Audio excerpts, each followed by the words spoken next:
আমরা ইতিমধ্যে আমরা দেখলাম যে সরকারি দলের এমপি, তখন তো দল তো এক মানে জাস্ট একটা দলই, সবই সরকারি দল। শেখ হাসিনার পার্লামেন্টে সবই ছিল সরকারি দল। সেই সরকারি দলের একজন এমপি এবং তিনি মন্ত্রীও ছিলেন কিছু সময়ের জন্য, তার ব্যাংকে বিভিন্ন সরকারি সংস্থা যেগুলো আছে, যেমন বিদ্যুৎ উন্নয়ন বোর্ড বা আরো বিভিন্ন যে সরকারি অফিসের যে টাকা, সেইটা জোর করে সেই ব্যাংকে রাখা হয়েছে। প্রায় 2,100 কোটি টাকা জোর করে সেখানে রাখা হয়েছে। সে ব্যাংক লোপাট হয়ে গেছে, সেই টাকাগুলোর কোনো হদিশ নেই।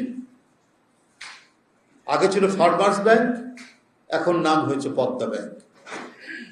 একেবারে উদাহরণ, সরকারি প্রতিষ্ঠানের টাকা তো জনগণের টাকা, সেই যে তহবিলটা বিভিন্ন প্রতিষ্ঠানে থাকে তারা কোনো না কোনো ব্যাংকে রাখতে হয়, কিন্তু যেহেতু এটা আওয়ামী লীগের এমপির ব্যাংক, তাই অধিকাংশ সরকারি প্রতিষ্ঠানকে সেখানে রাখতে হয়েছে টাকা। আজ সেগুলোর কোনো হদিস নেই। বারবার কেন্দ্রীয় ব্যাংক, বাংলাদেশ ব্যাংক নির্দেশনা দেওয়ার পরেও তারা এটার কোনো কুল কিনারা করতে পারছেন না। এটা একটা ছোট্ট নমুনা আমরা বললাম। এরপরে যে কত অনাচার, কত অবৈধ অপকর্ম স্বয়ং প্রধানমন্ত্রী তার পরিবার করেছেন, আপনার প্রতারণামূলকভাবে প্লট নিয়েছেন, টাকা পাচার করেছেন, এগুলো ঘটনা তো আছেই। ইংল্যান্ডের এমপি টিউলিপ সিদ্দিকী, তার বাংলাদেশের পাসপোর্ট এবং আইডেন্টিটি কার্ড রয়েছে। তিনি ব্রিটেনেরও কি বলে যে নাগরিক হয়েছেন, এবং নাগরিক হয়েছেন বলেই তো সেখানে তিনি এমপি হতে পেরেছেন। এই যে প্রবঞ্চনা, প্রতারণা, মানুষের চোখকে ফাঁকি দিয়ে অপকর্ম করা, এটা যেন একেবারে ডাল ভাত হয়ে গিয়েছিল।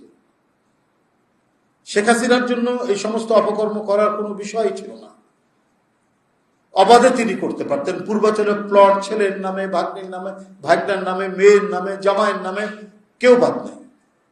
অথচ শেখ হাসিনার ঢাকা শহরে বাড়ি আছে, নিয়ম অনুযায়ী ঢাকা শহরে যদি বাড়ি থাকে সে আর কোনো প্লট, সরকারি প্লট পেতে পারে না, কিন্তু শেখ হাসিনা গায়ের জোরে, তার ফ্যাসিবাদী শাসনের জোরে তার আত্মীয় স্বজনের নামে সেটা করেছে। তো এই পরিস্থিতি তো আমরা দেখে এসেছি। সেখান থেকে মানুষ পরিত্রাণ চাচ্ছিল, এবং পরিত্রাণ চাচ্ছিল বলেই সেই শিশু, বাচ্চা, তরুণ, মানে শিক্ষার্থীদের পাশে বাবা মা নেমে এসে যে বিপুল তরঙ্গ তৈরি করে শেখ হাসিনাকে পালাতে বাধ্য করে দেশের জনগণ। এর পরের সময়টা তো হবে অত্যন্ত শান্তিপূর্ণ, স্বস্তিদায়ক সময়। সেখানে যদি কিছু কিছু ঘটনা এমন ঘটতে থাকে যেটিতে জনসমাজের মধ্যে ভীতি এবং শঙ্কা তৈরি করবে কেন?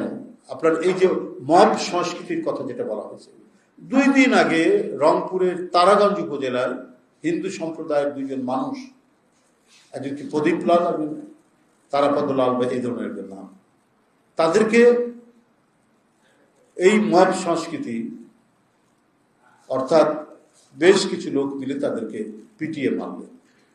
কত দুর্ভাগ্যজনক।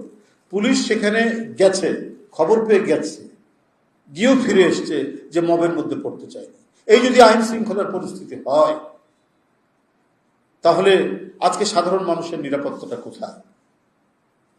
এটা তো আজকে সবচেয়ে ভাবিয়ে তুলেছে। এই মব কালচার একটা ক্যান্সারিয়াস গ্রোথ, একটা বৃহত্তর ক্যান্সারের ঘা তৈরি করেছে আমাদের জনসমাজের মধ্যে। অন্তর্বর্তীকালীন সরকারের তাদেরকে তো এই প্রচেষ্টা নিতে হবে, দৃষ্টান্তমূলক শাস্তি দিতে হবে। কারো হাতে আইন তুলে নেওয়ার কোনো অধিকার নেই। যে অধিকারটা শেখ হাসিনা দিয়েছিলেন তার র্যাবকে, তার পুলিশকে, তার আইন শৃঙ্খলা বাহিনীকে, তারা নির্বিচারে হত্যা করত, বিচার বহির্ভূত হত্যা করত, ক্রস ফায়ার দিত, অদৃশ্য করে দিত। এই কারণেই তো সারা জাতি ক্ষুব্ধ হয়েছিল। সারা জাতি ক্ষুব্ধ হয়ে শেখ হাসিনার বিরুদ্ধে একযোগে বাবা, মা, সন্তান সহ রাস্তায় নেমে এসে তাকে পতন ঘটিয়েছে। কিন্তু আবার কেন এই ধরনের পরিস্থিতি তৈরি হবে?